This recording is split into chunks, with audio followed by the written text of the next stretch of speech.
ఉదయకాల ప్రత్యేక బైబిల్ తరగతికు చేరువచ్చిన సహోదరి సహోదరులకు నా హృదయపూర్వక వందనాలు తెలియజేస్తూ మనందరికీ ఇటు రీతిగా ఆత్మతోనూ సత్యంతోనూ ఆరాధించే ఇటు అవకాశాన్ని దయచేసిన తండ్రి అయిన దేవునికి కృతజ్ఞతాస్తుతులు చెల్లిస్తూ మరి యొక్క బైబిల్ తరగతిని నడిపిస్తున్న బ్రదర్ నాటిసేన్ గౌటం గారికి అలాగనే అవకాశం ఇచ్చినందుకు కూడా నా హృదయపూర్వక వందనాలు తెలియజేస్తూ చదివిన లేఖనం ప్రకారము మనం కొద్దిసేపు దాన్ని ధ్యానించి మనము ఈ యొక్క బైబిల్ తరగతిలో ముందుకి కొనసాగుదాం.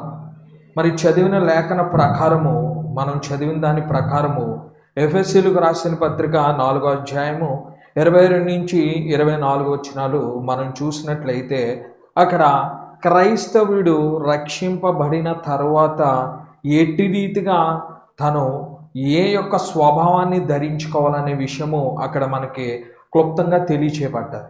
మనం అక్కడ పరిశీలన చేసినట్లయితే అక్కడ ప్రాచీన స్వభావాన్ని విడిచిపెట్టాలనే విషయాన్ని మనకు అక్కడ తెలియజేయబడుతుంది. అందుకే ఈరోజు నేను దేవునిలో ప్రాచీన స్వభావాన్ని విడిచిపెట్టాలి అనే సందేశాన్ని మీతో పంచుకుందామని మరి నేను ఈ యొక్క బైబిల్ తరగతి ముందుకు వచ్చి ఉన్నాను. మరి కొద్దిసేపు మనము పరిశీలన చేద్దాం. కొలస్సీలకు రాసిన పత్రిక 3వ అధ్యాయము 8వ వచనం మనం పరిశీలన చేసినట్లయితే, ఇప్పుడైతే ఆగ్రహము, దుష్టత్వము, దూషణ మీ నోట బూతులని వీటన్నిటినీ విసర్జించుడి. ఒకరితో ఒకడు అబద్ధమాడుకుని ఏలయనగా ప్రాచీన స్వభావమును దాని క్రియలతో కూడా మీరు పరిత్వదించి జ్ఞానము కలుగు నిమిత్తము దానిని సృష్టించిన వాని పోలిక చొప్పున నూతన పరచబడుచున్న నవీన స్వభావమును ధరించుకుని ఉన్నారు. ఓకే, మనం దీని ప్రకారం చూసినట్లయితే రక్షింపబడిన తరువాత మనం అందరూ ఇప్పుడు ఏమి ధరించుకుని ఉన్నామండి? ప్రాచీన స్వభావాన్ని విడిచిపెట్టి ఈ యొక్క నూతన పరచబడిన స్వభావాన్ని ధరించుకొని ఉన్నాము. అంటే మనము పరిశీలన చేసినట్లయితే ఈ ప్రస్తుత కాలంలో ఈ ప్రాచీన స్వభావం అనేది ఎంతో సమస్యగా మారింది. ఒక మనిషి జీవితంలో పెద్ద సమస్య ఈ లోకంలో ఉన్న పాపం కాదు, లేదా ఒక మనిషి చేస్తున్న క్రియలు కాదు. ఆ లోపం ఏంటంటే ఆ ప్రాచీన స్వభావాన్ని విడిచిపెట్టకపోవడం అనేది ఈ యొక్క పెద్ద సమస్యగా ఉంది. మరి మన వాక్యము తెలిసిన వారమైతే ఈ ప్రాచీన స్వభావాన్ని విడిచిపెట్టి నూతన పరచబడిన వారుగా ఉన్నప్పుడు మనకేం సమస్యగా ఉండదు? ఈ ప్రాచీన స్వభావం అనేది మనకు సమస్యగా ఉండదు. కానీ ఇది ఇప్పుడు ఎందుకు అంత పెద్ద సమస్యగా అయిందంటే వాక్యాన్ని రక్షింపబడిన తెలుసుకున్న ఇంకా స్వీకరించే వారముగా లేని వారముగా ఉన్నాం కాబట్టి అది పెద్ద సమస్య ఈ లోకంలో ప్రస్తుతం ముందుకు వెళ్తుంది. మనం చాలామంది చూసినట్లయితే బాప్తిస్మం తీసుకుంటారు, సంఘానికి వస్తారు, ప్రార్థన చేస్తారు, కానీ ప్రాచీన స్వభావాన్ని విడిచిపెట్టరు. ఏదైతే మనకి కొలస్సీలు రాసిన పత్రికలో తెలియజేసి ఉన్నారో కోపము, దుష్టత్వము, దూషణ, కలహములు, అసూయలు ఇవన్నీ విడిచిపెట్టరు. గర్వం పోదు, అసూయ పోదు. అలాగే అతిపెద్ద ప్రమాదకరమైన విషయం ఏంటంటే రహస్య పాపాలు కూడా వారి నుంచి విడిచిపెట్టకుండా క్రైస్తవంలోకి వచ్చి జీవిస్తూ ఉంటారు. ఎందుకంటే ప్రాచీన స్వభావం ఇంకా వారిలో చనిపోలేదు కాబట్టి. మనము ఈ యొక్క ప్రాచీన స్వభావం ఏంటని మీకు ఏమన్నా ఒక అవగాహన ఉందా? ఇప్పుడు మనం చదివిన లేఖనాన్ని ప్రకారము, చెప్పిన లేఖనాన్ని ప్రకారం ప్రాచీన స్వభావం అంటే ఏంటి? ఈ ప్రాచీన స్వభావము మనం రోమీలకు రాసిన పత్రిక 5వ అధ్యాయము 12వ వచనంలో చూసుకున్నట్లయితే అక్కడ ఆదాము మరియు అవ్వ ద్వారా వచ్చిన పాప స్వభావాన్ని అక్కడ తెలుసుకోవచ్చు. ఈ లోకంలోకి పాపం ఎలా వచ్చి ఉందండి? ఒక మనిషి ద్వారా ఈ లోకం పాపం వచ్చిందని తెలియజేయబడ్డది. అంటే ఆ యొక్క స్వభావము ఆనాటి నుంచే మొదలైందన్న విషయము మనకు అక్కడ తెలియజేయబడుతుంది. ఆ స్వభావం ఎట్టి రీతిగా ఉందంటే దేవునికి ఆదామవ్వ ఎట్టి రీతిగా ఉన్నారండి? మాట వినని వారిగా. అక్కడే ఆజ్ఞకు అతిక్రమణ ఎప్పుడు మొదలైందండి? ఆనాటినే మొదలైంది. ఈ యొక్క శరీర ఆశలు అనేవి ఉంటాయని ఎప్పుడు మొదలైంది? ఆనాటే మొదలైంది. అలాగనే పరిశుద్ధతకు వారు ఏమయ్యారండి, విరుద్ధంగా అవి వ్యతిరేకత అనే విషయం వచ్చేసరికి అప్పుడు ఏమైందంటే ఆ పాపము ఆనాటి నుంచే మొదలైన సందర్భాన్ని మనం చూడవచ్చు. అంటే ఈ ప్రాచీన స్వభావం ఏంటంటే క్రైస్తవ్యంలో మన యొక్క పాపపు జీవితాన్ని విడిచిపెట్టకపోవడమే ప్రాచీన స్వభావం అని ఇక్కడ మన గ్రంథం ద్వారా తెలియచేయబడుతుంది. అంటే ఇక్కడ ఆదాము అవ్వతో మొదలైన ప్రాచీన స్వభావం అనేది ఇప్పటి వరకు ఏమవ్వలేదండి, ఈనాటి వరకు అది కొనసాగుతూనే ఉంది. మన ప్రస్తుత కాలంలో చూసినట్టు ఇప్పుడు మొదలైన ఇది కాదన్న సందర్భము మనకు అక్కడ తెలియజేయబడుతుంది. అందుకే ఈ యొక్క ప్రాచీన స్వభావాన్ని మనం విడిచిపెట్టి మన యొక్క క్రైస్తవ జీవితాల్లో ముందుకి కొనసాగుతూ వెళ్ళాలి. ఇప్పుడు మనం ఒక సీతాకోకచిలుక చూసినట్లయితే అది ముందు ఏంటండి, గొంగళి పురుగు. దాన్ని చూసి ఏం చేస్తారు, అసహించుకుంటారు. అదేమవుతుంది, అది రూపాంతరం పొంది మారుద్ది. అలాగనే మన జీవితాల్లో కూడా ఎలా ఉండాలండి, క్రైస్తవంలోకి వచ్చిన తర్వాత మన యొక్క జీవితం ఎలా ఉండాలండి, సీతాకోకచిలుకలాగా ఉండాలి. అంటే ఆ యొక్క ప్రాచీన స్వభావాన్ని ఆ యొక్క గొంగళి పురుగు నుంచి ఎలాగైతే రూపాంతరం పొందిందో మనం కూడా క్రైస్తవంలోకి వచ్చినప్పుడు అట్టి రీతిగానే మన యొక్క పాత జీవితాన్ని విడిచిపెట్టి క్రైస్తవంలోకి రావాలని ఇక్కడ మనకి తెలియజేయబడుతుంది. అది విడవకపోతే మన యొక్క క్రైస్తవ జీవితానికి అర్థం లేదనే విషయం కూడా మనకి అక్కడ అర్థమవుతుంది. మనం ఇంకా వాటిని విడిచిపెట్టకుండా ఉన్నవారమైతే మనం రక్షణ పొందిన దేవుని యొక్క చెప్పిన వాగ్దానాన్ని, మనకి ఇచ్చిన వాగ్దానానికి పొందుకోలేని జీవితం జీవిస్తూ అనర్హులుగా ఇంకేమవుతుందండి, మన యొక్క జీవితం ఆత్మీయతలో కృషించిపోతూ ముందుకి కొనసాగి బలహీనము అవుతూ ఉంటుంది. అందుకే ఇక్కడ మనకి తెలియజేయబడుతుంది. ఇక్కడ ఆత్మీయ అర్థము మనం తీసుకుంటే మనలో ఉన్న పాత కోపాన్ని విడిచిపెట్టాలి, అలాగే మనలో ఉన్న పాత గర్వాన్ని విడిచిపెట్టాలి, అలాగే మనలో ఉన్న పాత అలవాట్లన్నిటిని విడిచిపెట్టాలి. అప్పుడే ఏముంటుందండి, మన యొక్క ఆత్మీయ జీవితానికి ఆటంకం లేకుండా ఆ ఆత్మీయ జీవితంలో ఎదుగుదల అనేది ఉంటుందని మనకి ఇక్కడ తెలియజేయబడుతుంది. అలానే మనము ఈ యొక్క ప్రాచీన స్వభావం యొక్క లక్షణాలు మనం కొద్దిసేపు తెలుసుకుందాం. కొలసీలకు రాసిన పత్రిక 3వ అధ్యాయము 8వ వచనం అదే పరిశీలన చేసినట్లయితే అక్కడ మనకు తెలియజేయబడ్డది ఏమండి, కోపమును, ఆగ్రహమును, దుష్టత్వమును, దూషణను మీ నోటన బూతులు అను వీటన్నిటినీ విసర్జించుడి. అంటే ఇక్కడ ఏం తెలియజేయబడుతుందని, మనం క్రైస్తవులుగా నూతన పరచబడిన వారుగా ఉన్నప్పుడు మనం ఏం చేయాలి, ఇవన్నిటిని విసర్జించినట్లయితేనే ఈ యొక్క రక్షణ అనే దానికి ఏంటండి అర్థం. మనం ఇందాక గొంగళి పురుగు, సీతాకోకచిలుక చూసుకున్నట్లయితే దానికి ఏముంది, నేచర్ ప్రకారము ఒక ప్లానింగ్ ఉంది, ఒక చిత్తం ఉంది. అలాగే మన యొక్క జీవితాల్లో కూడా దేవుని చిత్తం ఉంది. నూతన పరచబడిన వారమైతే, రక్షణ పొందిన తర్వాత మనం ఏం చేయాలండి, ఇవన్నీ విసర్జించిన వారుగా ఉండాలి. అప్పుడే మన యొక్క ఆత్మీయ జీవితానికి అందం అనేది వస్తుందని ఇక్కడ తెలియజేయబడుతుంది. అంటే ఇక్కడ చాలామంది ఎట్టి రీతిగా ఉంటారంటే, రక్షింపబడతారు, దేవుళ్ళో ఉన్నామంటారు, ప్రతిదీ పర్ఫెక్ట్గా జరుగుతూ ఉంటుంది. కానీ మనం ఇప్పుడు గ్రంథంలో వివరించుకున్న లక్షణాలు ఏమాత్రం పోనివిగా ఉంటాయి. అంటే ఇప్పుడు మనం గ్రంథం ప్రకారం చూసుకున్నట్లయితే అది రక్షింపబడినట్టు కాదు. మనం బాప్తీసం తీసుకున్న వారమైతే, క్రీస్తుని అంగీకరించిన వారమైతే, క్రీస్తులో ఉన్నవారమైతే, క్రీస్తులో జీవిస్తున్న వారమైతే మనం ఏం విడిచిపెట్టాలి, ఇవన్నీ విడిచిపెట్టినప్పుడే మన యొక్క ఆత్మీయ జీవితంలో ఫుల్ఫిల్ అయినట్టు. అలానే ఇప్పుడు మనం చూసుకున్నామంటే అందరూ ఎలాగంటూ ఉంటారు, నేను జీవిస్తున్నానండి, ఉంటున్నాం అని అంటారు. కానీ ఏముంటారు, చిన్న మాట మాట్లాడితే కోపం వచ్చేస్తుంది, చిన్న మనకంటే ఎక్కువ చేసేస్తుంది, అసూయ వచ్చేస్తుంది. అంటే ఇవన్నీ విడిచిపెట్టినప్పుడే మనం క్రీస్తుని అంగీకరించిన వారం ఉంటామని గ్రంథం ఇంత స్పష్టంగా తెలియజేస్తున్నప్పుడు, కానీ అనేక మంది మేము క్రైస్తవులో ఉన్నాం కానీ ప్రాచీన స్వభావాన్ని విడిచిపెట్టలేని వారంగా ఉన్నామని తెలియజేయబడుతుంది. అంటే ఈ ప్రాచీన స్వభావాన్ని విడిచిపెట్టకుండా మేము క్రైస్తవులో ఉన్నామని అనుకుంటే మన యొక్క జీవితాల్లో ఏం లేదండి, క్రీస్తు లేడు, పరిశుద్ధత లేదు, దేవుల్లో యథార్థవంతులుగా లేవని ఇక్కడ గ్రంథం ద్వారా మనల్ని పరిశీలించుకోమని క్లుప్తంగా తెలియచేయబడుతుంది. అందుకే రెండోదిగా అబద్ధం. ఈ అబద్ధం అనేది మన యొక్క జీవితాల్లో ఎలాగుందండి, చాలా చిన్నది, చాలా లైట్గా తీసుకుంటాం. చిన్నదే కదా, ఏముంది, మంచి కోసమే కదా, మంచి జరుగుతుంది కదా, మంచి అవుతుంది కదా. అబద్ధం అంటే గ్రంథంలో ఏం చెప్పబడ్డది, అబద్ధం కిందే చెప్పబడ్డది. దీని అబద్ధానికి ఏం లేవండి, పరిమితులు లేవు.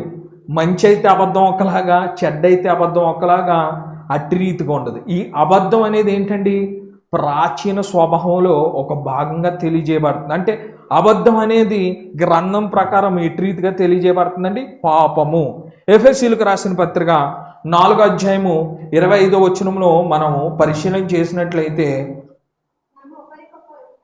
మనము ఒకరికొకరు అవయములై ఉన్నాము గనుక మీరు అబద్ధమాడుట మాని ప్రతివాడును తన పొరుగువానితో సత్యమే మాట్లాడవలెను. అంటే ఇక్కడ మనం సహోదరులుగా ఉన్నప్పుడు మన మధ్యన ఏముండకూడదని తెలియజేయబడుతుందండి, అబద్ధము అన్న మాట మన యొక్క సహవాసంలో ఉండకూడదని తెలియజేయబడుతుంది. ఒకవేళ మనం రక్షింపబడిన తర్వాత కూడా ఇంకా మనము అబద్ధం ఆడేవారుగా ఉన్నట్లయితే మన యొక్క ఆత్మీయ జీవితం కాదని తెలియచేయబడుతుంది. ఎందుకంటే అక్కడ మనం ప్రాచీన స్వభావాన్ని పైన చూసుకున్నట్లయితే మనం అక్కడ ఏమంటుందండి, నీతియు యథార్థమైన భక్తి గలవారే దేవుని పోలికగా సృష్టింపబడిన నవీన స్వభావమును ధరించుకోవలెను. ఒక క్రైస్తవుడు దైవ గుణాలు కలిగి క్రీస్తు యొక్క లక్షణాలు కలిగి జీవించి నూతన సృష్టిగా జీవించాలని మనకి ఇక్కడ తెలియజేయబడుతుంది. ఈ అబద్ధం అనేది చూసుకునేటప్పటికి ఇప్పుడు చిన్న గిన్నెలో నీళ్ళు ఉన్నాయి, ఆ నీళ్ళలో చిన్న కన్నం ఉందంటే ఏమవుద్దండి, నీళ్ళు అయ్యి మొత్తం అది ఎంటీ అయిపోద్ది. అలాగే మన పరిశుద్ధ జీవితంలో పరిశుద్ధం అంత నిండి ఉన్నప్పుడు అబద్ధం అనే చిన్న కన్నం ఉన్నప్పుడు ఏమవుతుందండి, మనలో ఉన్న పరిశుద్ధత అంతా పోద్ది. అంటే మన జీవితాల్లో క్రైస్తవులుగా ఈ ప్రాచీన స్వభావం అనే అబద్ధాన్ని మన యొక్క జీవితాల్లో విడిచిపెట్టిన వారమైతేనే మన యొక్క పరిశుద్ధ జీవితం, యథార్థమైన జీవితం దేవునిలో నిలకడగా ఉంటుందనే విషయం మనకి ఇక్కడ తెలియజేయబడుతుంది. మూడవదిగా యాకోబు రాసిన పత్రిక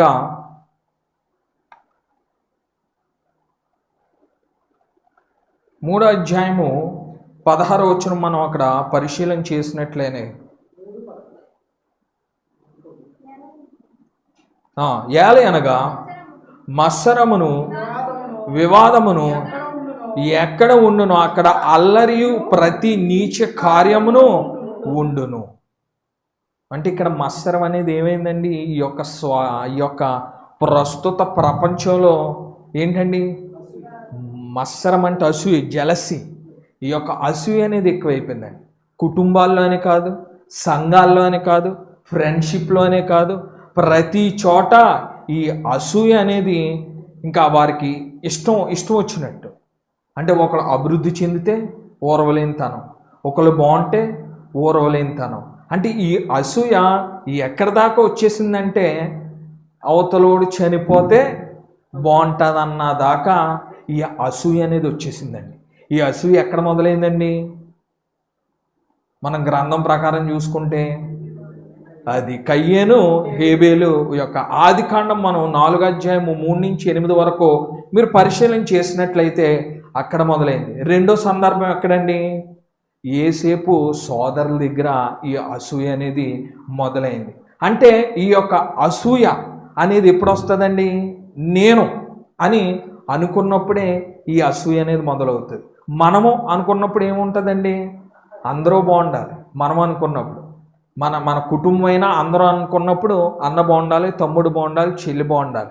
అలాగే స్నేహితులతో ఉన్నప్పుడు నేను పైకి వస్తున్నానంటే నాతో పాటు అందరూ బాగుండాలి. అలాగే ప్రతి చోట మన ఆఫీసులో అయినా కానీ ఏ సందర్భంలో అయినా కానీ క్రైస్తవుడిగా మనం ఎలాగ ఉండాలి, అందరూ అన్న స్వభావంతో ఉన్నప్పుడే ఈ మత్సరం అనేది ఏముండదండి, చోటు ఉండదు. దానికి ఆ ఆ యొక్క ప్రేరేపణకు చోటు ఉండదు. కానీ ఇక్కడ మనకి ఏం తెలియజేయబడుతుందంటే ప్రస్తుత కాలంలో చూస్తే ఇది ఎక్కువైపోయింది. ఇది ఎక్కడైతే ఈ మత్సరం అనేది ఉంటుందో అక్కడ ఏముంటుందండి? అబద్ధం ఉంటుంది, ద్వేషం ఉంటుంది, అపార్థాలు ఉంటాయి, మోసాలు ఉంటాయి, కోపాలు ఉంటాయి, విభేదాలు వస్తాయి, లేనిపోని మాటలు చెప్పడం మొదలవుతుంది. అంటే మనం ఇక్కడ మత్సరం, అసూయ అంటే ఎలా తీసుకున్నాం? చిన్నదిగా ఏముంది, అవతలవాడు ఎదిగితే మనం వారవలే, ఏముంది చిన్నదే కదా, మళ్ళీ మనం ఒక మనసును కుదురు పెట్టుకుంటే మళ్ళీ ముందుకెళ్ళొచ్చు. కానీ ఆ యొక్క మత్సరంతో ఎన్ని వచ్చినాయని నేను చెప్పిన దాని ప్రకారము సమస్త పాపాల్లోకి ఆ మత్సరం అనేది లాగుతూ ఉంటుంది. అందుకే ఈ యొక్క ప్రాచీన స్వభావం విడిచిపెట్టడం అంటే మనం దేన్ని విడిచిపెట్టినట్టు? స్వభావాన్ని. ఆ ప్రాచీన స్వభావంలో ఈ యొక్క అసూయను, అబద్ధాలను, ద్వేషాలను, లేనిపోని మాటలు ఇవన్నీ విడిచిపెట్టిన వారుగా ఉంటాం. ఈ అసూయ వల్ల ఈ ఐహిక విచారణ ఎట్టి రీతిగా తయారైపోయిందంటే ఇతరులతో పోల్చుకోవడం ఎక్కువైపోయింది. ఇప్పుడు ఇతరులతో పోల్చుకుని ఏమవుతున్నారండి? లగ్జరీ విషయంలో ఇతరులను చూసుకుంటున్నారు. ఇతరులు చూసుకుని ఏమవుతున్నాడు? నేను అలాగ ఉండాలంటున్నారు. ఏమవుతున్నారు? అక్కడ అప్పుల పాలైపోయి సమస్యల్లో పడిపోతున్నారు. అలాగే ఈ యొక్క ఆత్మీయ జీవితంలో కూడా అసూయని ఎలా మొదలవుతుంది? అసూయే కదా అని ఎక్కడైతే అప్పుల్లో ఎలా పడిపోతున్నామో ఇలాగా మనం కూడా అసూయలో పడి ఏంటండి మొత్తం పాపంలోకి పడిపోతాం. అంటే ఇతరులతో పోల్చుకోవడం అంటే ఇది ఎట్టి రీతిగా ఉండాలంటే క్రైస్తవ యొక్క లక్షణాలు అందరూ కలిసి మేము సంఘాన్ని ఎలా పైకి తీసుకురావాలి, సువార్థికులకు మేము అందుబాటులో ఎట్టి రీతిగా ఉండాలి అన్న విషయాలు రావాలి. వీడు సంఘం సువార్థికులు ఒక్కలే బాధ్యత తీసుకుని ముందుకు నడిపిస్తే అయిపోద్దండి. సంఘానికి ఇచ్చారు బాధ్యత. ఆ సంఘమే ఆ యొక్క ప్రీచర్ని, ఆ సంఘాన్ని ఎవరు తీసుకురావాలండి? సంఘమే బాధ్యత కలిగి ఉండాలి. ఎందుకంటే సంఘంలో ఉన్న మీ ఆత్మలన్నిటికీ ఆయన కావలుగా ఉన్నారు, ఆయన మిమ్మల్ని రక్షిస్తున్నారు. అంటే మనం అది దృష్టిలో పెట్టుకొని ఏముండాలండి? ముందుకు తీసుకెళ్లే విషయంలో ఆయన కంటే యాక్టివ్గా మీరు ఉండాలి. అంటే ఇది ఎందుకు వచ్చిందంటే ఈ సందర్భంలో అలా ఉంటేనే ఆ ప్రాచీన స్వభావాన్ని విడిచిపెట్టినట్టు. ఈ యొక్క ఆ ఛాన్స్ అనేది ఎవరికి రాదు. వచ్చిన వారు నెరవేర్చే విధముగా ఉండాలి. అంటే ఇక్కడ ఈ యొక్క ప్రాచీన స్వభావాన్ని, అసూయ మరియు పోలికని విడిచిపెట్టిన వారమైతేనే మన యొక్క పరిశుద్ధ జీవితాన్ని ముందుకి కొనసాగించే వారంగా ఉంటామని అక్కడ తెలియజేయబడుతుంది. ఇంక 4 గలతీయులకు రాసిన పత్రిక 5వ అధ్యాయము 19వ వచనం మనం పరిశీలన చేసినట్లయితే అక్కడ స్పష్టంగా అక్కడ ఒక శరీర కార్యాలు, శరీర క్రియలు అనేవి స్పష్టంగా మనకు తెలియజేయబడుతున్నాయండి. అక్కడ శరీర కార్యములు స్పష్టమై ఉన్నవి. అవేవనగా జారత్వము, అపవిత్రత, కామకత్వము, విగ్రహారాధన, అభిచారము, ద్వేషములు, కలహము, మత్సరములు, క్రోధములు, కక్షలు, భేదములు, విమతములు, అసూయలు, మత్తతులు, అల్లరితో కూడిన ఆటపాటలు మొదలైనవి. అంటే క్రైస్తవులుగా ఉన్నవారు అందరూ వీటిలన్నింటినీ ఏం చేయాలండి? విడిచిపెట్టాలి. అంటే ఇవన్నీ ఈ యొక్క ప్రాచీన స్వభావం, అంటే ఈ యొక్క క్రియల వల్ల మనం అందరం పాపంలో పడిపోతాం. అంటే ఇవన్నీ మనం విడిచిపెట్టిన వారంగా ఉన్నప్పుడు మాత్రమే మన యొక్క జీవితంలో ముందుకెళ్ళే వారంగా ఉంటాం. కానీ మరి ప్రస్తుత కాలంలో చూస్తే యవ్వనస్తుల్ని చూద్దాం. ఫోనులు వచ్చినాయి. ఈ ఫోనుల్లో ఏమైపోయినాయండి? ఇప్పుడు ఎక్కువ రహస్య పాపాలు, చెడు వీడియోలు, ఆ వీడియోలు చూసి చెడు ఆలోచన. అంటే ఇప్పుడు ఆ టెక్నాలజీ పెరిగి కొద్దీ మనం ఏం చేయాలండి? మన యొక్క మైండ్ సెట్, మన యొక్క ఆలోచనలు, మన యొక్క స్వభావాలు పెరగాలి. కానీ టెక్నాలజీ పెరిగి కొద్దీ ఏమైపోతుందండి? దేవుడు దూరం అయిపోతున్నాడు, పాపానికి దగ్గర అవుతున్నాం. ఆ ప్రాచీన స్వభావాన్ని విడిచిపెట్టే వారంగా ఉండవలసింది ఆ ప్రాచీన స్వభావంలో పడిపోయి ఆల్రెడీ మనం ఎంతో డేంజరస్ పొజిషన్లో ఉండి ఈ టెక్నాలజీ పెరిగి కొద్దీ ఇంకా డేంజరస్ సిచ్యువేషన్లో పడిపోయి ఆ యొక్క ప్రమాదకరమైన స్థితిలో ఉన్నాం. అంటే ఈ ప్రాచీన స్వభావం అనేది మనం చాలా చిన్నదిగా తీసుకుంటాం. ఇప్పుడు ఈ యవనస్తులు వారి యొక్క భౌతికమైన జీవితంలో బాగున్నారు, కానీ ఆత్మ సంబంధమైన జీవితానికి వచ్చేసరికి అంకుల్ గారు వెనకబడ్డారు అంటున్నారు. అసలు కనపట్టలేదు నన్ను అడిగితే, అసలు లేరు. మన గ్రంథం ప్రకారం యవనస్తులు ఎలాగున్నానన్నారు? దేవుని పనిలో యవను బలంగా వాడబడాలన్నారు. ప్రస్తుతం ఎక్కడ చూసినా యవనం ఏమైపోయిందండి? ఈ యొక్క రహస్య పాపాలు, చెడు వ్యసనాలకి, ఇవన్నిటికి లోనైపోయి గ్రంథానికి విరుద్ధంగా బ్రతికే జీవితాన్ని బ్రతుకుతున్నారు. మనం చాలా జాగ్రత్త పడాలి పేరెంట్స్గా మీరు అందరూ. ఎందుకంటే పేరెంట్స్ కూడా ఈ టెక్నాలజీ పెరిగే కొద్దీ, ఈ ప్రపంచం ముందుకెళ్ళి కొద్దీ పిల్లల్ని ఏం చేస్తున్నారు? దేవుడికి దూరం చేస్తున్నారు. పోన్లే తర్వాత చూద్దాం, ఇంకా పిల్లవాడే కదా. పిల్లవాడి నుంచి చెప్తేనే ఈ యొక్క ప్రాచీన స్వభావం ఎలాగుంటుందో చిన్నప్పటి నుంచి చెప్తేనే మీ స్టేజ్కి వచ్చి సంఘంలో కూర్చునేసరికి 100కు 100% పర్ఫెక్ట్గా ఉంటాడని మన గ్రంథం తెలియచేయబడుతుంది. అంటే ఈ యొక్క ప్రాచీన స్వభావం అనేది చిన్నప్పటి నుంచే నేర్పిస్తూ వారికి బుద్ధి చెప్తూ ఉండాలి. మొక్కై వంగ అన్నది మానే వంగ. అంటే చిన్నప్పటి నుంచే మనం వాళ్ళని ఏం చేయాలంటే పేరెంట్స్గా మీరు అందరూ దేవుళ్ళు చెక్కుతూ రావాలి. యవ్వన స్థితి వచ్చేసరికి వారొక ఆకర్షించబడే దేవుళ్ళు అంత మంచి రూపంగా వారు రూపాంతరం దేవుళ్ళు పొందుతారు. అంటే ఈ యొక్క స్వభావాలు వారికి తెలియని వారుగా ఉన్నారు. నేనైతే చెప్పాను, కానీ ఇక్కడ చాలామందికి ఏంటండి, దివి శరీర కార్యాలు అనుకుంటారు. అంటే యవ్వనస్తులు ఎలాగనుకుంటారంటే వ్యభిచారమే అది శారీరక సంబంధమైంది అనుకుంటారు. కానీ యవ్వన స్థితి వచ్చేసరికి జారత్వం అనేది ఉందని వారికి తెలియని స్థితిలో ఉన్నారు. అలాగే విగ్రహారాధన కూడా మనం చూసినట్లయితే ఎలా తయారైపోయిందండి? ఫ్రెండ్స్ మధ్యలో వేరందరిలో మామూలుగా అయిపోయింది. వెళ్ళిపోవచ్చు, చేసేయచ్చు, మనం అందరూ ఒకటే. ఇప్పుడు చర్చ్ ఆఫ్ క్రైస్ట్లో కొత్త ట్రెండ్ మొదలైంది. అన్ని సంఘాలు ఒకటే, అందరూ ఒకటే. అంటే ఈ యొక్క గ్రంథం మనకి ఏం తెలియచేయబడుతుంది? మనకి రోమీయులకు రాసిన పత్రిక 16:16 ఏముందండి? క్రీస్తు సంఘములన్నీ మీకు వందనములు చెప్పుచున్నవి. మరి అందరం ఒకటైతే అన్ని సంఘాలు ఒకటే, అన్ని సంఘాలు మీకు వందనములు చెప్పుచున్నవని రాయించాలి. మరి ఎందుకు క్రీస్తు సంఘములన్నీ మీకు వందనములు చెప్పు? అంటే ప్రాచీన స్వభావాన్ని విడిచిపెట్టమంటే గ్రంథం మనకి ఇన్ని హెచ్చరికలు చేస్తుంటే అందరూ ఏమవుతున్నారండి? గ్రంథాన్ని పక్కన పెట్టి ఈ ప్రాచీన స్వభావం అనే దాని వెంట పడుతూ ఉన్నారు. ఎంతో ప్రమాదకరమైన స్థితిలో ఉన్నారు. అందుకే ఈ శరీర కార్యాల్లో కూడా మనం ఏం చేయాలండి? దేవుణ్ణిలో మనం 100% ఉన్నామంటే ఈ యొక్క శరీర క్రియలన్నీ ఏమనకూడదండి, మన యొక్క క్రైస్తవ జీవితంలో ఏమాత్రము ఉండకూడదన్న విషయము తెలియచేయబడుతుంది. ఇప్పుడు ఒక రోబోని తయారు చేస్తున్నారు. ఆ రోబోలో కావాల్సిన సాఫ్ట్వేర్ అంతా ఎక్కిస్తేనే అది ఏమవుద్ది? రన్ అవుద్ది. అప్పుడు దానికి ఒక కంప్లీట్నెస్ వస్తుంది. అలాగే మన యొక్క ఆత్మీయ జీవితాల్లో కూడా కంప్లీట్నెస్ రావాలంటే ఇందులో ఏముండకూడదండి? ఏవి ఉండకూడదు. రోబోట్లో ఒక్క సాఫ్ట్వేర్ ఇష్యూ ఏమన్నా వస్తే ఏమైపోద్ది? మొత్తం కొలాప్స్, పాడైపోద్ది.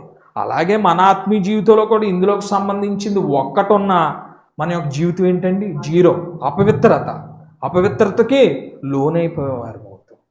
క్రీస్తు ఈ లోకంలో ఎట్టి రీతిగా జీవించారండి? ఒక్క పాపం లేకుండా పరిశుద్ధవంతంగా జీవించారు. మనల్ని ఎలా నడుచుకోమన్నారు? అపోస్తులుడైన పౌలు ఎట్టి రీతిగా, నేను క్రీస్తుని పోలి నడుచున్నాను, మీరును నన్ను పోలి నడుచుకోండి. అంటే ఇప్పుడు మనం కూడా ఈ లోకంలో ఎలా జీవించాలి? పరిశుద్ధులుగా. యేసుక్రీస్తు వారు ఎలాగైతే జీవించారో మనం కూడా అలాగే జీవించాలని మనకు అక్కడ తెలియచేయబడుతుంది. అలాగే కొన్ని పాత్రలు మీకు చెప్తాను. ఎట్టి రీతిగా ప్రాచీన స్వభావాన్ని విడిచిపెట్టి దేవుని యొక్క గ్రంథంలో వారి గురించి తెలియచేయబడ్డన్న విషయాలు నేను సింపుల్గా మీకు లోక సువార్త మనము 19వ అధ్యాయం మనం పరిశీలన చేసినట్లయితే అక్కడ జక్కయ్య గారి జీవితాన్ని మనం పరిశీలన చేయొచ్చు. ఆయన పాత స్వభావం ఏంటండి? ధనాపేక్ష, ధనాశక్తి. ఆయన ఎవరండి? Tax collector. ఆయన ఏం చేసేవారు? ఇటు రీతిగా ట్యాక్స్లు కలెక్ట్ చేస్తూ ఆయన ఆ యొక్క జీవితాన్ని గడిచేవారు. ఆయన యేసుని కలిసిన తర్వాత ఎటు రీతిగా మారిపోయాడండి? ఆయన తీసుకున్న దానికి రెట్టింపు నేను చెల్లిస్తానన్నారు. అంటే ఇక్కడ ఏం మొదలైందండి? ఆ ప్రాచీన స్వభావాన్ని దేవుని తెలుసుకున్న తర్వాత విడిచిపెట్టారు. అంటే ఇక్కడ మనము క్లుప్తంగా తెలుసుకున్న విషయం ఏముందంటే, నిజమైన రక్షణ వచ్చిన చోట మార్పు అనేది తప్పనిసరిగా కనిపిస్తుంది అన్న విషయం మనం తెలుసుకో. ఇప్పుడు మనం పాయింట్కి వచ్చాం. రక్షింపబడిన తర్వాత కూడా ఈ యొక్క ప్రాచీన స్వభావాన్ని విడిచిపెట్టలేని వారుగా, చెప్పిన లక్షణాలు విడిచిపెట్టలేని వారుగా, ఆ పాపాలు విడిచిపెట్టలేని వారుగా ఉన్నట్లయితే ఇప్పుడు మనకు తెలిసిపోతుంది కదండి, నిజమైన రక్షణలో మనం ఉన్నామా లేదా అన్న విషయం మనకి ఇక్కడ క్లుప్తంగా తెలిసిపోతుంది. అంటే రక్షింపబడిన చోట తప్పనిసరిగా మన యొక్క స్వభావము, మన యొక్క గుణాలు, మన యొక్క పాపపు జీవితం ఏమవుతుందండి? మార్పు దిశగా వెళ్ళి అది మన యొక్క జీవితాల్లో కనపడేదిగా ఉంటుందని ఇక్కడ జక్కే గారి జీవితాన్ని చూస్తే మనకు తెలియజేయబడుతుంది. అలాగే రెండోదిగా ప్రాముఖ్యమైన వ్యక్తి ఎవరండి? సౌలు. దేని రీతిగా మారారు? క్రీస్తుని కలిసిన తర్వాత పౌలుగా మారారు. అక్కడ ఆయన యొక్క పాత స్వభావం చూస్తే ఏంటండి? హింస. ఆయనకి ఆ గర్వం కూడా ఎలాగుండేదండి? పాత నిబంధనలో పటిష్ఠుడి దగ్గర శిష్యుడు, ఆయన పాత నిబంధనని కట్టుబడి ఉండే వ్యక్తి, కొత్త నిబంధన ప్రకారము జీవించలేని సమయంలో ఆయన ఏం చేసేవారండి? తిరుగుబాటుగా, గర్వంగా, హింసకి ముందుగా ఉండి ఆ యొక్క స్టెఫన్ యొక్క సందర్భాన్ని చూస్తే అక్కడ మనకు తెలియచేయబడుతుంది. అపోస్తుడైన పౌలు సౌలుగా ఉన్నప్పుడు ఎంత క్రూరమైన వ్యక్తిలాగా ఉన్నాడని. కానీ దేవుని కలిసిన తర్వాత ఏం మొదలైందండి? ఆయనలో సంఘం పట్ల బాధ్యతలు చూసాం, ఆయన యొక్క ప్రేమను చూసాం, ఆయన యొక్క సేవను చూసాం. అంటే అక్కడ ఏం మొదలైంది? క్రీస్తును కలిసిన తర్వాత మార్పు. ఆయన మనం 2 కొరింథీయులకు రాసిన పత్రిక 5:17 మనం చూసినట్లయితే క్రీస్తునందున్నవాడు నూతన సృష్టి అని మనకు అక్కడ తెలియజేయబడుతుంది. అంటే ఇప్పుడు మనం క్రీస్తుని ఎరిగి రక్షింపబడిన వారమైతే మనం అందరూ ఇప్పుడు ఎవరమండి? నూతన సృష్టి. ఆ నూతన సృష్టి అని ఎవరు అనుకోవాలి?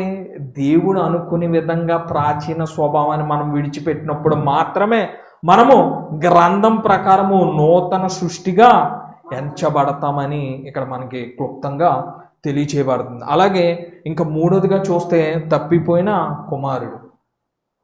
కుమారుడి జీవితం ఎలాగండి? లోకాశక్తి, తండ్రిపై తిరుగుబాటు, లోకపు వ్యసనాలు, లోకమే అని జీవించే విధాన్ని చూసి మార్పు వచ్చిన తర్వాత ఎవరి దగ్గరికి వచ్చాడండి? తిరిగి తండ్రి దగ్గరికి వచ్చాడు. అంటే ప్రాచీన స్వభావాన్ని విడిచిపెట్టినప్పుడు మాత్రమే తండ్రి ఇంట్లో ఏముంటుందండి?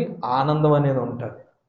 క్రైస్తవులు ఒకవేళ ఈ లెసన్ వింటూ ప్రాచీన స్వభావాన్ని ఇంకా విడిచిపెట్టలేని వారుగా ఉంటే మరి వారే ఇప్పుడు ఈ యొక్క వాక్యాన్ని ఎరిగి గ్రహించి మారినట్లయితే ఏంటండి? పైన తండ్రి ఎంతో సంతోషిస్తారన్న విషయము మనకి ఇక్కడ క్లుప్తంగా తెలియజేయబడుతుంది.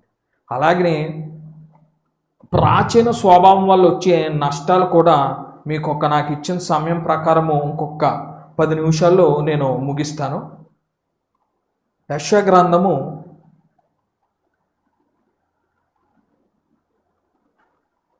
59వ అధ్యాయము 2వ వచనం మనం పరిశీలన చేసినట్లయితే ఇక్కడ దేవునితో సంబంధం దూరం అవుతుంది. అది ఎందుకన్న విషయం మనకి యెషయా గ్రంథంలో క్లుప్తంగా తెలియజేయబడుతుంది. 59:2 మీ పాపములు ఆయన ముఖమును మీకు మరుగుపరిచెను గనుక ఆయన ఆలకింపకున్నాడు.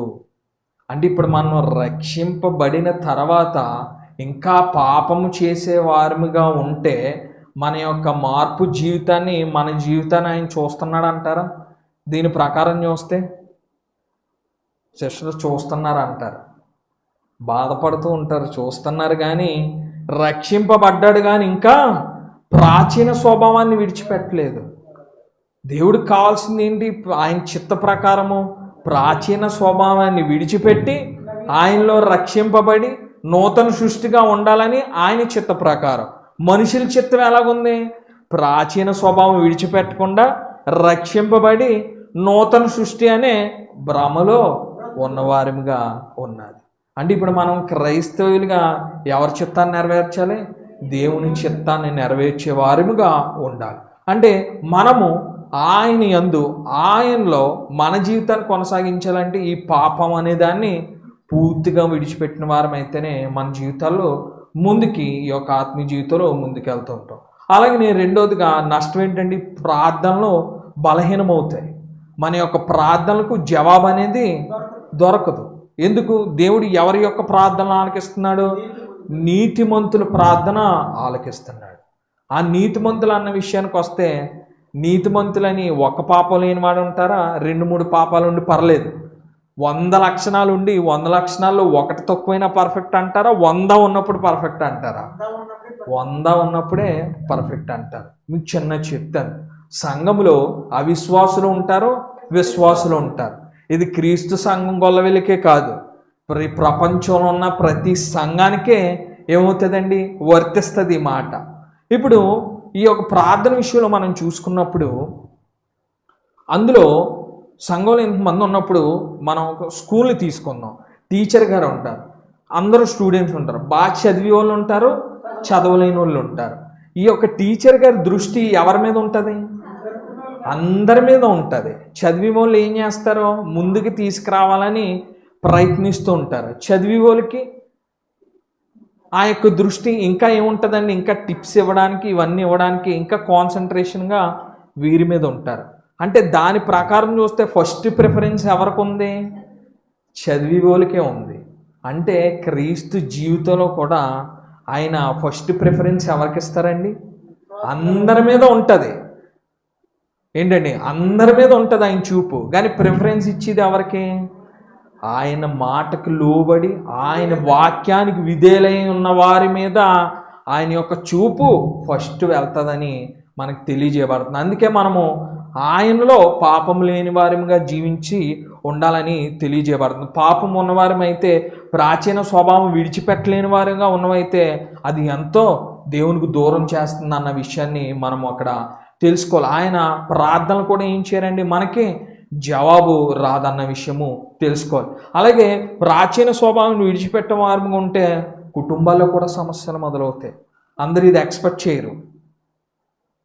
ఏంటండి? నేను ఆత్మీయ స్థితి చెప్తున్నాను, భౌతికమైన స్థితి కాదు. ఇప్పుడు మనం పర్ఫెక్ట్గా ఉంటేనే పిల్లలు ఏం చేస్తారండి? మనల్ని చూసి నేర్చుకుంటారు. అంటే ఆత్మీయ స్థితిలో మనం ప్రాచీన స్వభావం విడిచిపెట్టి జీవించిన వారమైతే వారు కూడా ఎలాగుంటారండి? నీట్గా, ఎంతో ఆత్మీయత తెలిసిన వారుగా వారు జీవిస్తూ ఉంటారు. కానీ చాలామంది ఏముంటుందండి? వారి కుటుంబాల్లో వస్తారు, అన్నీ చేస్తారు, కానీ వారి యొక్క ప్రాచీన స్వభావాన్ని విడిచిపెట్టలేని వారు ఉంటారు. ఆ కోపము పోదు, ఇంకేం పోదండి? అహంకారం పోదు. ఏంటండి? అనుమానము, ఇవన్నీ ఏముంటాయండి? దేవుళ్ళలోకి వస్తే దేవుని యొక్క గ్రంథం కానీ వాక్యం కానీ మన యొక్క జీవితాలను ఏం చేస్తుందండి? సమాధాన పరుస్తుంది, సమాధానాన్ని ఇచ్చేదిగా ఉంది. మరి ఇవన్నీ ఉన్నప్పుడు వాక్యానికి అక్కడ ఏమి లేనట్టండి? లోబడే జీవితం లేనిగా తెలిసి ఆ కుటుంబం విచ్ఛిన్నమయ్యే అవకాశము ఉంది ఆత్మీయ స్థితిలో. అలానే మనము సంఘంలో మాదిరికరంగా జీవించే వారంగా ఉండాలి. ఎందుకంటే ఈ యొక్క ప్రపంచము ముందు దేని చూస్తుందండి? బైబిల్ ఏం చెప్తుందని చూడదు. క్రైస్తవులుగా జీవించే మన జీవితం వారికి ఏం తెలియజేస్తుందని ముందు మనల్ని చూస్తారు. అందుకే మనకు తిమోతి పత్రికలో అనుకుంటే ఏం రాసి ఉంటుందండి? ఇతరులతో చెప్పాలి. ఏముంటుందండి? ఇతరుల దగ్గర మాదిరికరమైన రీతిగా నడుచుకోమని తెలియజేస్తారు. అట్టి రీతిగా మనం మన జీవితాల్లో జీవించాలి. ఇప్పుడు ఒక వ్యక్తి సంఘానికి రావాలంటే ఎవరిని చూసి రావాలి? మనల్ని చూసి రావాలి, మన ప్రవర్తన చూసి రావాలి. క్రైస్తవుడు అంటే ఎలా ఉండాలి, క్రైస్తవుని ప్రేమ అంటే ఎలా ఉండాలి, క్రైస్తవుడి యొక్క జీవితం అంటే ఎలా ఉండాలన్నప్పుడే అతను ఏం చేస్తాడండి? మనం తెలుసుకోవాలని ఆ కుతూహలం ఉంటుంది. ఏదైనా కొత్త విషయం వచ్చినప్పుడు మనం కూడా ఏం చేస్తామంటే అదేమి తెలుసుకోవాలి అనుకుంటాం. ఇప్పుడు కొత్త టీవీ వచ్చిందండి, దాన్ని తెలుసుకోవాలని ఎప్పుడు అనిపిస్తుంది? దాని యొక్క ఫ్యూచర్స్ ఏం చెప్తున్నాయి, అందులో ఏం కొత్తగా ఉంది, ఏముంది. అలాగే మన ఆత్మీయ జీవితాల్లో దేవుళ్ళు కొత్తగా దేవుణ్ణి తెలుసుకోవాలి, రక్షింపబడాలంటే ముందు వారు దేన్ని చూస్తారో మన యొక్క జీవితాన్ని చూస్తారు. అంటే మనం ఇతరులకి మాదిరిని చూపితే జీవితాన్ని జీవించాలి. ఇది ఎప్పుడు జీవిస్తాం? ప్రాచీన స్వభావాన్ని విడిచిపెట్టినప్పుడు మాత్రమే చూపిస్తాం. ప్రాచీన స్వభావాన్ని విడిచిపెట్టలేని వారికి ఉంటే అది ఎంతో నష్టకరమైన జీవితం అని క్రైస్తవునికి ఇక్కడ తెలియజేయబడుతుంది. ఎందుకంటే దేవుడు మనకి కొన్ని బాధ్యతలు ఇచ్చారు. సువార్తను ప్రకటించాలి, మనం రక్షింపబడి అనేకుల్ని రక్షింప చేయాలనే విషయం మనకు తెలియజేయాలి. ప్రాచీన స్వభావం విడిచిపెట్టే వారిగా ఉంటే సువార్తను ప్రకటిస్తాం, కానీ ఇతరులు మన జీవితాన్ని చూసి మారలేని స్థితిలో ఉంటారు. కాబట్టి ప్రాచీన స్వభావాన్ని విడిచిపెట్టాలి. అలాగనే సిలువు దగ్గరికి రావాలి. మన అపోస్తుడైన పౌలు గారిని చూసినట్లయితే నేను క్రీస్తుతో కూడా సిలువు వేయబడ్డానని గలతీయులకు రాసిన పత్రిక 2:20 తెలియజేయబడుతుంది. అంటే ఆయన ఇంకా ఆయన చెరసాలు చెరపట్టేసుకున్నారు. అంటే ఇంకా దేవుని యొక్క గుణాల్లో దేవునిలో వారు ఏమైపోయారండి, ఆయన ఇంకా ఉండిపోయారు అలాగా. అంటే ఒక పాత స్వభావాన్ని ఇంకా విడిచిపెట్టి ఆయన యొక్క జీవితంలో ఛాన్స్ లేదు మళ్ళీ తప్పు చేయడానికి. ఆయన అలాగా క్రీస్తుతో సిలువ వేయబడి ఆయన ఏమైపోయాడంటే ఆ పాత యొక్క స్వభావాలు, ఆ యొక్క పాత మనిషిని, ఆ హింసని ఏం చేశారండి, సిలువ వేయబడ్డ అన్న విషయాన్ని అక్కడ చెప్పారు. అలాగనే రెండోదిగా మన యొక్క ప్రాచీన స్వభావాన్ని ఎలా విడిచిపెట్టాలి? వాక్యముతో విడిచిపెట్టాలి. వాక్యము ద్వారా మనం మనసులో తెరవబడాలి. వాక్యం ద్వారా తెరవబడ్డం ఏంటండి? వాక్యం ఏముంది, వింటాం, వెళ్ళిపోతాం. వాక్యం ఏమైందండి, ఏమైందండి? 2 సందర్భాల్లో చెప్తుంది. ఒకటి వాక్యాన్ని సుత్తితో పోల్చబడుతుంది. సుత్తి ఏం చేస్తుంది? మొత్తుతో ఉండి దాన్ని ఒక మంచి షేపుని తీసుకొస్తుంది. అలాగే ఇంకో సందర్భంలో ఏం చెప్పారు? వాక్యం 2 అంచుల ఖడ్గం వలె కాళ్ళను మూలుగును విభజించుతుంది. అంటే వాక్యాన్ని మారడం అంటే ఇప్పుడు క్రైస్తవులు ఇది బాగా ఎక్కువైపోయిందండి. ప్రతి సంఘాల్లో సువార్థికులు ఒక దృష్టిలో ఉంచుకుని ఆత్మీయతలో అందరినీ ముందుకు నడిపించాలి. మిమ్మల్ని ఈ యొక్క లోకానికి కానీ లోక శక్తులు కానీ లోన్ అవ్వకుండా ఈ పాపంలో పడకుండా ఉండని ప్రిపేర్ అవ్వడానికి వస్తే కొత్తగా ఇప్పుడు పేర్లు మట్టడం మొదలుపెట్టారు. అదిగో పాస్టర్ గారు మా గురించే చెప్పారు, ఇదిగో నా గురించే. అంటే ఇప్పుడు క్రైస్తవులుగా మనం ఏమనుకోవాలంటే ఆయన వాక్యం చెప్తున్నారంటే ఆయన ఎవరు నడిపిస్తున్నారు? పరిశుద్ధాత్మ నడిపిస్తుంది, ఆయన చెప్పట్లేదు. దేవుడే ఆయనతో ఏం మాట్లాడాలన్న విషయము తెలియచేస్తుంది. అంటే ఇప్పుడు మనం ప్రాచీన స్వభావాన్ని విడిచిపెట్టిన వారమేనా? లేదు. వాక్యం తెలిస్తే ఏమనుకుంటాం? పరిశుద్ధాత్మ మాట్లాడిస్తుంది, మనతో మాట్లాడుతుంది, మనం మార్చుకోవాలి. అదండి వాక్యం విన్నప్పుడు మన యొక్క హృదయాలు ఏమవ్వాలండి? కదల్చబడాలి, హత్తుకోవాలి. మరి ఆదిమ సంఘం మొదలైపోయి పేతురు గారు చెప్తున్నప్పుడు ఎంతమంది రక్షింపబడ్డారండి? ఆయన చెప్పిన మాట 3,000 మంది. అంటే వారందరికీ ఆ వాక్యం ఏందండి? పొడవబడ్డది. మన జీవితాల్లో కూడా ఈ యొక్క ప్రాచీన స్వభావాన్ని విడిచిపెట్టాలంటే వాక్యం పొడవబడి మార్పు దిశగా మనం ముందుకెళ్ళిన వారమైతే ఆ ప్రాచీన స్వభావాన్ని విడిచిపెట్టిన వారము అవుతాం. అలానే పరిశుద్ధాత్మకి ఏమవ్వాలండి? మనము లోబడాలి. పరిశుద్ధాత్మ ఏమైతే మనకి హెచ్చరిస్తుందో అట్టి రీతిగా మనం ముందుకెళ్ళాలి. మీరు జకర్యా గ్రంథము రెఫర్ చేసుకోండి. 4:6 అక్కడ బలము చేత కాదు నా ఆత్మ చేతను. అక్కడ యెరూషలేములో దాన్ని మళ్ళీ కన్స్ట్రక్ట్ చేద్దాం అనుకున్నప్పుడు ఆలయాన్ని, అక్కడ ఉన్న సమస్యలు కానీ అక్కడ ఉన్న నిరుత్సాహం కానీ అవన్నీ వచ్చినప్పుడు ఈ గ్రంథములో యెహోవా దేవుడు తెలియపరిచారు. ఆ యొక్క ఆత్మ నడిపిస్తుంది, మనుషులదైతే ఉంది ఇక్కడ వరకే, ఆత్మ చేత మీరు నడిపింపబడి ముందుకెళ్తారన్న విషయం అక్కడ బలాన్ని చేకూర్చింది. మన జీవితాల్లో కూడా అట్రీతిగానే పరిశుద్ధాత్మకు లోబడి జీవించాలి. అప్పుడు మాత్రమే మన యొక్క ప్రాచీన స్వభావాన్ని విడిచిపెట్టే వారంగా ఉంటామని తెలియజేయబడుతుంది. అలాగే చెడు సహవాసాన్ని విడిచిపెట్టాలి. కొరింథీయులకు రాసిన మొదటి పత్రిక 15:33 తెలియజేయబడుతుంది. చెడు సహవాసము మంచి నడవడికని చెరుపును అని. ఇక్కడ చెడు సహవాసం అని మనం పరిశీలన చేసినట్లయితే చెడు చూస్తే ఇప్పుడు ప్రపంచం అంతా ఉంది. మరి అలాంటప్పుడు మనం ఏం చేయాలి? ఈ ప్రపంచాన్నే విడిచిపెట్టేసి వెళ్ళిపోయే వారంగా ఉండాలి. అంటే ఇక్కడ ఏం తెలియజేయబడుతుందంటే ఈ చెడు సహవాసం అనేది మన యొక్క క్రైస్తవ జీవితంలో సహోదరులతో ఎవరైనా ఇటు రీతిగా ప్రాచీన స్వభావం విడిచిపెట్టకుండా పాపంలోనే ఉంటూ అటు రీతిగా ముందుకెళ్లే వారంగా ఉన్నట్లయితే వారితో జాగ్రత్తగా ఉండండి. అలానే ఇంకో విషయం కూడా చెప్పింది ఏంటి? ఒకరికొకడు బుద్ధి చెప్పుకోవాలన్న విషయం కూడా తెలియజేయాలి. అలాగని మీరు చేస్తున్నాడు కదా అని కూడా విడిచిపెట్టడం తప్పే. అలాగని సమర్థించడం తప్పే. దూరంగా ఉండకపోవడం తప్పే. సమర్థించకుండా ఆయన యొక్క తప్పును తెలియజేసి మారినప్పుడు మనం ఏం చేయాలి? విడిచిపెట్టి దూరంగా ఉన్నవారం అయితే మన యొక్క భక్తి జీవితాన్ని మనం కాపాడుకునే వారంగా ఉంటామని తెలియజేయబడుతుంది. ఇంకా ఈ యొక్క విన్న వాక్యాన్ని బట్టి మన యొక్క జీవితాల్లో దేవుడు మనల్ని ఇటు రీతిగా అడగొచ్చు. పరిశుద్ధాత్మని నడిపించే వారంగా ఉంటే ఇంకా నాలో ఈ యొక్క పాప జీవితము ఉందా? ఈ రహస్య పాపాలు ఇంకా ఉన్నాయా? నేను బయట మాత్రమే మారానా? నా హృదయంలో కూడా నేను మార్పు ఉందా అని మనము పరిశీలన చేసుకుని మన యొక్క ఆత్మీయ జీవితాల్లో ముందుకెళ్ళాలని నేను ఎంతో కోరుకుంటున్నాను దేవుళ్ళు. ఎందుకంటే ఈ ప్రాచీన స్వభావం అనేది బయటికి విడిచిపెట్టిన వారంగా ఉంటాం, కానీ మన హృదయాల్లో ఇంకా అట్టి రీతిగానే ఉంటుంది. మన గ్రంథం ప్రకారము దేవుడు మన యొక్క బాహ్య జీవితాన్ని కాదు, మన యొక్క హృదయాన్ని పరిశీలన చేస్తున్నాడు.